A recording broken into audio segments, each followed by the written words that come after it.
Assalamualaikum warahmatullahi wabarakatuh. Nama saya Zaitin Syafina binti Muhammad K. Johari. Nombor metrik 272855, merupakan pelajar ijazah sarjana muda Pendidikan Perekonomian semester keempat di Universiti Utara Malaysia.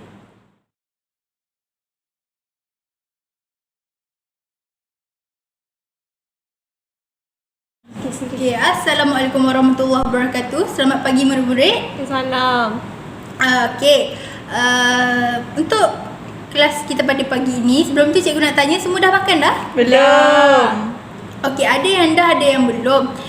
Sebenarnya cikgu nak tekankan sarapan ni sangat penting untuk kita supaya kita boleh melangsungkan kehidupan untuk sepanjang hari. Okey? Nanti tak lama lagi kita akan menghadapi bulan Ramadan. Jadi murid-murid semua kena bersahur supaya tahan lapar dan dahaga untuk puasa yang panjang. Okey, itu pentingnya sarapan. Okey, ingat tak kelas lepas cikgu ada ajar apa? Ingat. Okey, kelas lepas cikgu dah ajar apa? Rekod tak lengkap. Pandai. Okey, cikgu dah ajar rekod tak lengkap, tapi rekod tak lengkap ni kan ada dua kaedah, dan kaedah yang pertama adalah kaedah perbandingan, kaedah kedua adalah kaedah analisis. Tapi sebelum tu, cikgu ada sediakan pantun 3 rangkap. Rangkap yang pertama cikgu nak baca sikit mengenai pantun ni. Masakan pipit disamakan enggang, hempas pulas terbang melayang. Ada saudagar turun berdagang, mencari rezeki dibawa pulang. Rangkap yang pertama. Okey, siapa yang boleh jawab rangkap yang pertama ni maksudnya apa? Tak tahu. Okey, dah agak dah. Tak apa, cikgu yang tanya, cikgu yang jawab. Rangkap yang pertama, cikgu ada menceritakan tentang saudagar turun berdagang. Dalam perniagaan ataupun perekonomian, salah satu transaksi adalah menjual beli, dan menjual beli itu lebih kurang dengan perdagangan atau dagang. Mencari rezeki dibawa pulang supaya rezeki itu disediakan untuk keluarganya. Okey, rangkap yang kedua. Hati-hati pada gerhana, takut terbakar pada kulitnya. Dagang ditulis di kertas pena supaya tidak kurang untungnya. Perlu ke setiap transaksi atau setiap jual beli kita direkodkan di atas kertas? Perlu. Okey, laju betul dia jawab. Okey, tak apa. Terima kasih. Perlu, sebabnya kalau awak dah rekod, jadi senang untuk awak buatkan analisis perakaunan. Tapi pernah tak awak pergi ke mana-mana kelas ataupun mana-mana perniagaan yang dia tak rekod pun, dia just tulis macam tu tapi lepas tu dia buang? Ada tak? Ada Cikgu, ada. Itu yang pentingnya rekod ni. Kalau awak dah rekod, awak boleh tengok balik jumlah untung, jumlah belanja dan sebagainya. Tapi kebiasaannya ada juga sesetengah peniaga kecil yang dia tak rekod pun dia punya transaksi tu. Jadi kurangnya dekat situ, bila dia nak audit balik, bila dia nak nilai balik dia punya penilaian, dia agak kurang lah dekat situ sebab dia tak rekod dengan betul-betul. Itulah yang kita nak belajar pada hari ini, sebab apabila sesetengah perniagaan itu tidak merekodkan urus niaga dengan lengkap. Okey. Rangkap pantun yang ketiga. Ni dah last dah ni. Sebelum kita masuk kepada kita punya apa yang kita nak belajar hari ni. Okey, cikgu. Okey. Bentuk diajar bulat dan bujur. Pergi bermain selepas zuhur. Adat berniaga biarlah jujur supaya kelak akhlak tersohor. Apabila kita dah berniaga, kita perlulah jujur dalam perniagaan kita. Tak kira perniagaan itu hanya kecil-kecilan ataupun awak hanya menjual alat tulis, awak jual tudung, awak sebagai dropship, semua awak kena jujur dan awak kena lengkap samakan perniagaan itu dengan rekod. Faham Faham. Okey, bagus semua dah. Okey. Okey semua, tolong buka buku teks muka surat 28. Dah buka dah? Dah. Okey. Kelas lepas, cikgu dah ajarkan pengenalan kepada rekod tak lengkap dan salah satu kaedah rekod tak lengkap iaitu kaedah perbandingan. Tapi sebelum tu cikgu nak recap balik apa tu rekod tak lengkap. Rekod tak lengkap ni sebenarnya dijadikan disebabkan perniagaan ataupun owner perniagaan tu tak rekodkan kewangan dia dengan lengkap. Setiap perniagaan inginkan keuntungan kan, tak ada perniagaan yang nak rugi. Jadi bila dah nak untung, awak kena dapat keuntungan yang tepat supaya kewangan awak untuk awak pinjam dekat bank ke dekat mana-mana perniagaan yang lain supaya awak ni dipercayai, perniagaan awak ni dipercayai. Contohlah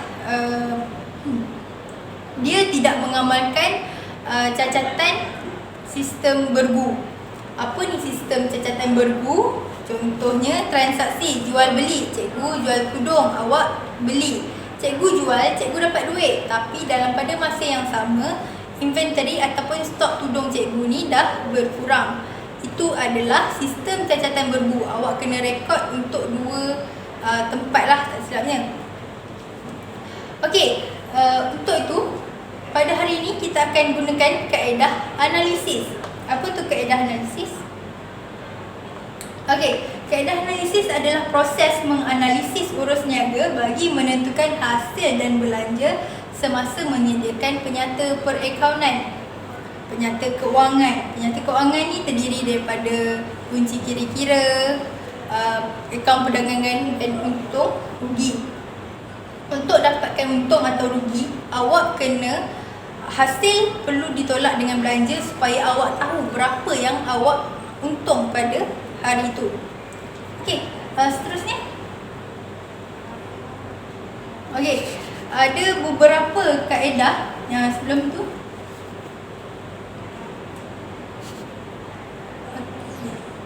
Seterusnya. Okey. Macam yang cikgu cakap tadi, tujuan untuk mencari maklumat adalah mengenai item jualan. Berapa jualan awak, dah tak lengkap. Kita nak kena tahu jualan kita yang betul-betul. Berapa belian kita, berapa belanja kita, berapa hasil kita. Jadi awak perlu tahu apa yang seharusnya ada untuk awak buat penyata kewangan, untung, rugi, kunci kira-kira dan sebagainya. Okey, seterusnya. Untuk itu, sekurang-kurangnya peniaga tu kena ada apa? Peniaga tu kena ada rekod akaun belum terima dan akaun belum bayar. Akaun belum terima ni adalah penghutang. Contoh, cikgu pergi ke kedai tapi cikgu tak bayar lagi apa yang cikgu beli. Jadi, itu adalah cikgu adalah penghutang kepada kedai tu. Tapi kedai tu adalah pemihutang kepada cikgu. Cikgu belum bayar. Jadi itu adalah akaun belum bayar untuk cikgu. Okey. Faham tak? Faham. Okey. Seterusnya adalah rekod. Patah balik. Sebelum tu. Sabar. Okey. Rekod penerimaan dan pembayaran tunai di buku tunai. Awak ada duit, jadi awak kena rekod berapa banyak yang awak keluar pada hari ini, berapa banyak yang awak dapat pada hari ini secara tunai. Okey. Rekod baki tunai di tangan dan bank pada awal dan akhir. Selalunya kita akan buat rekod pada akhir tahun. Jadi berapa awal tahun kita ada di tangan duit dan berapa di akhir tahun kita ada tunai di tangan. Dan seterusnya kita perlu ada rekod aset dan liability. Ini minimum requirement kepada seorang peniaga. Awak kena tahu berapa banyak aset awak, awak kena tahu berapa banyak liability awak. Aset tu banyak kan? Aset ada berapa? Dua. Okey tak? Ada dua. Okey, aset semasa dan bukan semasa. Sama juga dengan liability. Liability ada liability semasa dan liability bukan semasa. Okey, seterusnya. Okey, dalam kaedah analisis ni, dia ada beberapa cara. Yang pertama adalah analisis buku tunai. Okey, seterusnya. Apa tu analisis buku tunai? Analisis buku tunai ni selalunya diperlukan untuk awak tahu macam mana, berapa banyak belian awak dilakukan secara tunai, berapa banyak jualan awak secara tunai, berapa banyak ambilan awak, berapa banyak aset bukan semasa yang dijual. Okey, yang ni yang diperlukan untuk analisis buku tunai. Yang pertama adalah catatan kontrak, debit dan kredit. Yang kedua adalah penerimaan daripada akaun belum terima. Contoh, penghutang awak dah bayar dekat awak secara tunai, jadi awak perlu rekod dekat situ di buku tunai. Tapi disebabkan awak tak rekod, ada orang lain yang akan tolong carikan dan kirakan untuk awak. Selalunya di dalam peperiksaan dia dah bagi dah senarai maklumat, tapi kalau dalam realiti kaedah ni adalah kaedah antara yang paling susah, sebab awak kena analisis satu persatu. Okey, dan juga pembayaran akaun belum bayar. Awak mesti ada supplier kan kalau awak buat perniagaan. Jadi kadang-kadang supplier ni kita tak bayar secara tunai, kita bayar ansur-ansur. Jadi itulah pembayaran akaun belum bayar. Baki tunai, awal dan akhir, ambilan tunai. Ambilan ni adalah untuk kegunaan peribadi. Ingat, ambilan dan belanja adalah dua benda yang berbeza.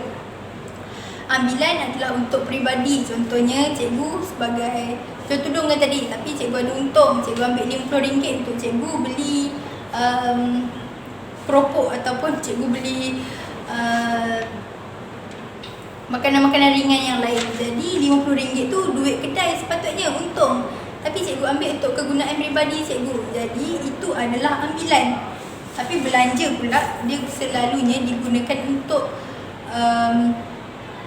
untuk tujuan perniagaan. Okay, awak ambil RM20 untuk awak beli alat tulis digunakan untuk pejabat.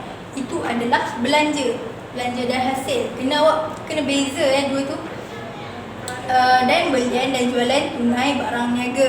Saya cakap tadi, belian dan jualan aset bukan semasa. Aset bukan semasa ni kebanyakannya adalah contoh awak nak lupuskan komputer awak. Awak dah tak nak guna dah komputer tu. Jadi aset bukan semasa ni awak jual lain kepada orang lain, dan awak beli lagi menggunakan tunai. Okey, seterusnya. Okey, kita tengok contoh yang pada hari ini. Okey, berdasarkan maklumat berikut, hitung baki tunai dan baki bank pada 31 Disember 2017. Yang ni kan kosong kan? Jadi kat sinilah yang kita nak cari baki akhir 31 Disember. Dan andaikan semua penerimaan daripada akaun belum terima dan pembayaran kepada akaun belum bayar menggunakan cek. Jadi semua pembayaran dia adalah menggunakan cek. Cek dan berada di bahagian bank. Okey, cek akan berada di bahagian bank. Okey, kita buat sama-sama latihan ni yang cikgu dah baca tadi. Kita kena buat buku tunai. Jadi buku tunai dia ada debit dan kredit. Macam ni. Yang ni cikgu seni sikit, tapi nanti dalam peperiksaan awak kena buat kemas-kemas lagi. Okey, tak boleh nak macam ni. Okey, yang dalam buku tunai dia kena ada tarikh dan butiran dia, ruangan tunai, ruangan bank, dan ini adalah bahagian debit. Tunai ni aset ataupun liability. Aset. Kalau aset bertambahnya belah debit. Okey, kalau berkurang dia belah kredit. Okey, faham Faham. Yang pertama dia cakap tadi tunai di tangan pada baki Januari. Jadi baki berada di bahagian debit. Tunai dia yang pertama 300 dan di bank 1,500. Itu yang pertama. Sebab kita nak cari baki ni. Kita buat sama-sama dengan cikgu. Okey, yang kedua, dia akaun belum terima. Yang pertama dia dapat Yang pertama 3,500 baki awal, tapi baki akhir dia adalah 3,000. Jadi transaksi yang dia dah bayar, orang bayar dekat dia dapat 500. Tapi akaun belum terima ni, akaun ni dia akan berkurangan disebabkan, okey, contoh awak dah bayar kat cikgu 500. Jadi hutang awak 500 sepatutnya. 500 tu untuk awak dah berkurang ke belum? Dah lah. Jadi ini yang diterima. Okey, faham berdasarkan transaksi tadi. Dan yang kedua adalah akaun belum bayar. Akaun belum bayar, dia punya baki berkurangan. Macam mana dapat 980 ni? Baki awal 4, 3, 2, 5 ni baki awal. Tapi baki akhir dia adalah 3, 4, 5. Berapa beza dia ni? Berapa beza dia? Kalau tekan kalkulator, lebih kurang dapat 980 beza dia. Okay, beza dia 980 ni bermaksud kalau akaun belum bayar, kan cikgu adalah peniaga. Jadi cikgu akan bayar dekat supplier cikgu. Cikgu yang bayar 980 sini. Ini adalah kredit. Jadi duit cikgu berkurang 980. Okey, faham yang tu? Yang kedua, pengeluaran tunai di bank untuk kegunaan pejabat. Pengeluaran tunai di bank. Keluar dulu, kita keluar. Ini kita keluar. Tapi adalah untuk kegunaan di pejabat. Jadi kita masukkan daripada di bank ni, masukkan kepada ke sini. Itu menggunakan transaksi cacatan sistem bergu. Ada keluar di sini dan masuk pula di sini. Okey, boleh Boleh faham semua? Boleh. Dan komisen diterima dengan cek. Diterima. Senang saja kalau dah diterima ditambah, kita letak saja di belah debit sini. Jadi dah kira dulu sebelah debit ni berapa, untuk dapatkan berapa baki akhir tunai di tangan dan juga tunai di bank. Berapa baki akhir dia? Ini yang perlu dikira. 300 campur 400 dapat 700. Ni yang ditambah 1,500 tambah 1,680 dan tambah juga dengan 500. Yang ni kita diterima, yang ni kita bayar. Akaun belum bayar ni dapatlah 3,680. Jadi 3,680 ni tak sama dengan jumlah ni kalau tak ada baki ni. Faham tak? Dia tak sama. Jadi ini yang kita nak cari. Okey, ini yang sepatutnya kita nak cari. Berapa baki ni? Berapa baki tunai kita? Kalau baki HB ataupun baki akhir di belah kredit, maksudnya kita masih ada tunai yang mencukupi. Tapi boleh jadi juga setengah kes kita dapat baki akhir ni di belah sini. Sini yang tak cukup berbanding di sebelah kredit. Jadi baki akhir awak adalah awak mengalami defisit ataupun awak kena berhutang dengan bank. Dan baki tunai awak tak adalah. Dah tak adalah kalau dah di sini dah jadi negatif lah baki kat sini. Okey, baki di sini adalah baki yang elok untuk perniagaan. Bila dah tambah 3,680 ditolakkan dengan 400, ditolakkan dengan 980, dapatlah 2,300. Dan juga 700 tolak dengan 425 dapat 275. Dapatlah nilai yang sama. Okey, tujuan buku tunai ni yang pertama adalah menggunakan catatan kontra. Dah cikgu dah cakapkan tadi catatan kontra tu. Dan kita nak tentukan berapa banyak tunai yang sepatutnya ada, baki awal dan baki akhir. Tapi dalam soalan dia tak bagi baki akhir. Dia hanya bagi baki awal saja. Awak kena buat buku tunai ni untuk dapatkan baki akhir ni berapa. Okey, boleh faham Boleh ikut setakat ni dengan apa yang cikgu cakap? Boleh. Okey. Okey, seterusnya. Okey, baiklah murid-murid. Kita akan pergi kepada kaedah yang kedua, iaitu analisis jualan dan belian. Dia adalah penting untuk membentuk akaun perdagangan. Selalunya jualan ni dia terdiri daripada dua, sama ada secara tunai maupun secara kredit. Termasuk jugalah dengan belian. Contoh jualan ni, cikgu jual tudung tapi ada orang beli secara pukal dan dia tak mampu bayar dengan sepenuhnya. Jadi dia hutang dulu dengan cikgu. Itu adalah jualan kredit. Tapi ada juga jualan yang berlaku secara tunai. Awak perlu dapatkan semua jumlah jualan melalui buku tunai, jualan tunai, invoice dan akaun belum terima. Selalunya kita akan buka dulu akaun belum terima dan awak akan dapat jumlah jualan kredit. Okey, seterusnya kita pergi terus kepada contoh. Okey, yang ni contoh ni. Puan Nora tidak menyimpan rekod perniagaan dengan lengkap. Maklumat tersebut diperoleh daripada buku-buku perniagaan Puan Nora pada 31 Disember 2017.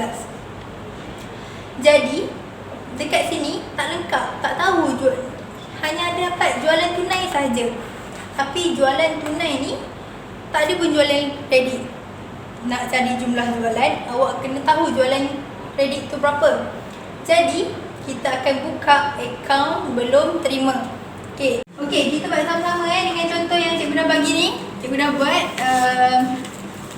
akaun kawalan belum terima. Yang mula-mula sekali kita kena masukkan baki. Akaun kawalan belum terima adalah salah satu daripada aset semasa. Jadi bila dah dapat aset semasa, sini bertambahnya belah debit dan berkurangnya belah kredit. Okey. Dari segi perspektif kita lah, yang pertama sekali kita kena masukkan dia punya baki awal dulu. Baki awal dia 8,340 dan penerimaan daripada akaun belum terima pada 31 Disember. Maksudnya orang tu dah bayar. Dia akan berada di bahagian kredit sebab dia dah bayar, dah berkurang lah. Okey. Dan kita kena masukkan diskaun diberi. Contoh, orang tu beli secara pukal. Jadi diskaun itu diberikan mengikut percentage lah. Selalunya ni dah belajarkan pada tingkatan 4 berapa banyak dari segi invoice, dokumen dan sebagainya. Diskaun diberi dia 450. Hutang lapuk. Apa ni hutang lapuk? Hutang terdahulu. Dah lama. Okey, bagus.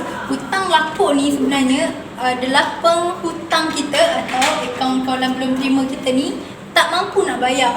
Jadi kita hapuskan teruskan dia jadi hutang lapuk. 160. Dan pulangan jualan. Mungkin barang yang kita jual ni rosak, mungkin dia tak suka dengan barang kita, jadi dia pulangkan balik. Pulangan jualan 350. Tapi ada tak bagi-baki akhir? Ada. Daripada baki akhir 9,270.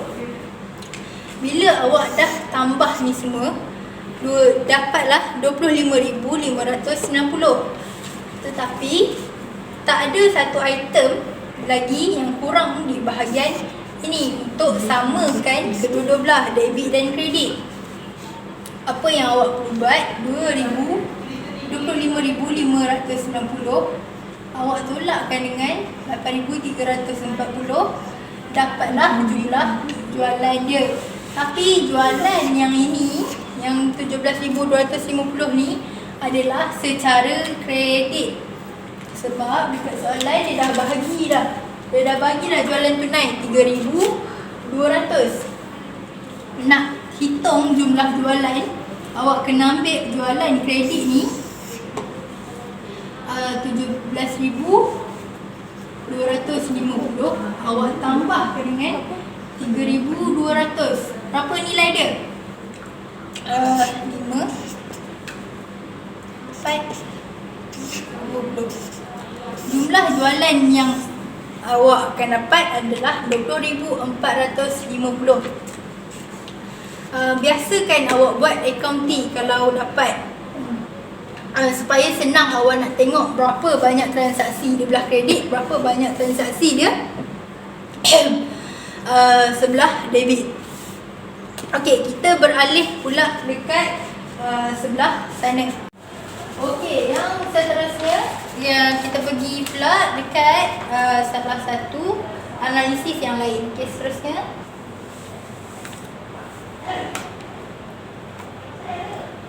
Okey, dia menggunakan analisis belian. Belian ini merupakan opposite kepada jualan.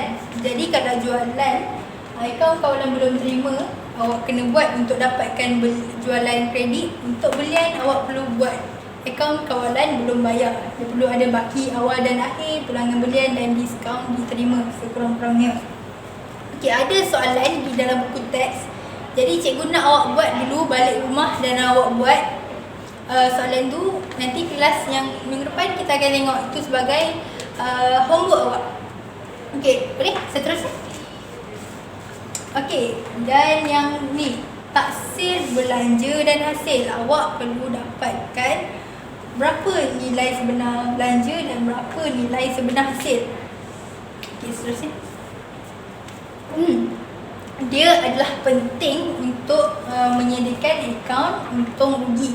Tadi adalah akaun perdagangan dan ini akaun untung rugi. Berapa banyak hasil dan berapa banyak belanja yang sebenar pada tahun itu. Okey, seterusnya. Okey, yang ni awak kena hafal betul-betul. Okey, analisis belanja dan analisis hasil ni paling penting. Sebab selalu kebanyakan pelajar akan tertukar mana satu prabayar awal, mana satu prabayar akhir, dan mana satu belum bayar akhir dan belum bayar awal. Jadi awak kena hafal yang ni betul-betul dan awak kena faham kenapa belum bayar akhir ni ditambah dan belanja belum bayar awal ni ditolak. Berbeza pula dengan belanja prabayar awal dan belanja prabayar akhir. Okey. Yang ini adalah akaun belanja. Akaun belanja adalah aset. Jadi bila aset belanja bukan aset, maafkan cikgu. Tapi belanja juga kategori yang sama dengan apabila ditambah perlu berada di sebelah debit dan bila dikurang perlu berada di sebelah kredit. Jadi belanja prabayar awal ni ditambah dan belanja belum bayar awal ditolak. Bank ditambah berapa banyak awak bayar dekat bank dan belanja awak tu yang terjadi, dan untung rugi dan belanja prabayar akhir awak perlu ditolak. Awak kena hafal yang ni dulu untuk kita pergi kepada kita punya latihan kita yang seterusnya. Okey, seterusnya. Okey. Okey, cikgu ada bagi contoh menggunakan insurans prabayar pada 1 Januari 2017 merupakan 400, insurans prabayar pada 31 Disember 2017 800, insurans sepanjang tahun 2017 adalah 400. Okey. Kita akan pergi dekat sini pula untuk kita tengok macam mana apa yang dibuat. Jom kita buat sama-sama dengan cikgu, okey? Okey, kita buat sama-sama insurans prabayar ni. Okey, sebelum tu cikgu punya tips adalah cikgu akan buat satu garis masa. Okey, tutup akaun 31/12. Buka akaun 1/12. 1/12. Maaf, 1/1 2017. Aku tutup macam ni. Insurans prabayar ni contohlah kan, cikgu daftar insurans. Tapi cikgu tak daftar 1 bulan 1 ni. Cikgu daftar dekat tengah-tengah ni. Tak kisahlah bulan 6 ataupun bulan 7 ke, cikgu daftar kat sini. Dan insurans yang cikgu daftar ni, cikgu bayar untuk tempoh setahun yang akan datang kat sini. Baru tamat tempoh dia bulan 6 tahun depan. Okay, tapi nak tutup akaun dekat belah sini ni. Kat tutup akaun 31/12. Jadi jumlah sebenar insurans adalah hanya dekat sini saja, bulan 7 sampai bulan 12. Itu saja jumlah yang sebenar. Itulah tujuannya kenapa awak kena buka akaun insurans prabayar dan juga akaun insurans. Buka dua-dua terus. Okey. Tapi yang pertama dia dah bagi dah baki awal insurans prabayar adalah sebanyak 400. Masukkan dekat sini baki awal. Insurans prabayar dan insurans merupakan belanja. Belanja apabila bertambah semuanya adalah debit. Okey, baki awal dia dekat sini. Baki awal. Dan okey, ini yang insurans sepanjang tahun. Okey, jadi baki akhir dia insurans baki prabayar dia adalah 800. Jadi insurans yang dia lakukan pada tahun tu adalah 400. Yang ini yang ni 800 yang dilakukan pada tahun itu.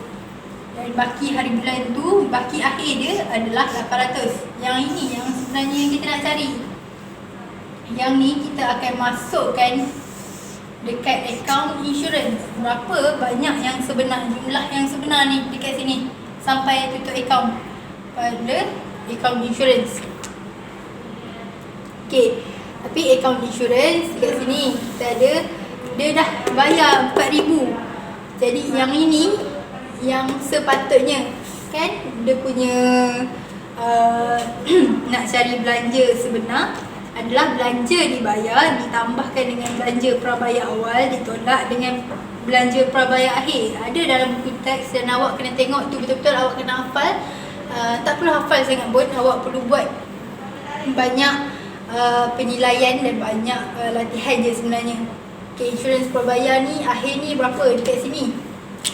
Masih lagi kena masukkan dekat bawah ni. Itu adalah fungsi akaun catatan dua bergu. Akaun untuk dapatlah nilai yang sebenarnya yang kita nak cari ni. Akaun untung rugi yang ini yang diperlukan dan masukkan dalam akaun untung rugi. Berapa jumlah nilai insurans dia? Sebanyak 3,600. Okay, boleh faham apa benda yang cikgu cakap? Boleh. Okay, kalau dah macam tu, cikgu ada latihan untuk analisis hasil pula. Okay. Tapi kita dah pun sampai di penghujung kelas. Jadi cikgu berharap sangat awak boleh buat dan boleh ikut apa benda yang cikgu ajar pada hari ini dan sebagainya. Sebelum tu cikgu ada lagi beberapa masa. Cikgu nak test sikit dekat awak. Okey? Kalau jualan, perlu tak hanya ambil jualan kredit saja? Jualan kredit sahaja. Perlu. Salah. Tak apa. Itu ada proses belajar. Jualan berdasarkan jumlah jualan tunai dan juga jumlah jualan kredit. Jadi awak perlu sediakan akaun apa tadi? Akaun kawalan belum terima. Yang ni adalah akaun insurans prabayar. Awak kena biasakan mana tempat dia. Insurans adalah belanja, jadi bertambah dia sudah debit. Kalau jualan ataupun hasil, bertambah dia adalah sebelah kredit. Awak kena ni adalah asas asas pada tingkatan 4 kita dah belajar. Dan soalan uji kaji cikgu yang terakhir adalah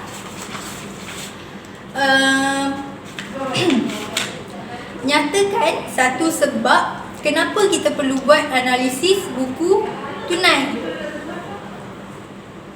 Tak tahu. Okey, tak apa. Antara jawapannya adalah kita perlu mengetahui baki akhir. Yes, baki akhir buku tunai. Bagus. Okey, itu sahaja untuk kelas kita pada pagi ni. Okey, kelas kita dah sampai ke penghujungnya. Jadi jangan lupa buat kerja sekolah yang cikgu bagi dan juga buat revision balik dengan apa topik yang kita dah belajar pada hari ni. Okey, itu je lah. Kita akhiri kelas kita dengan surah Al-As dan tasbih kifarah.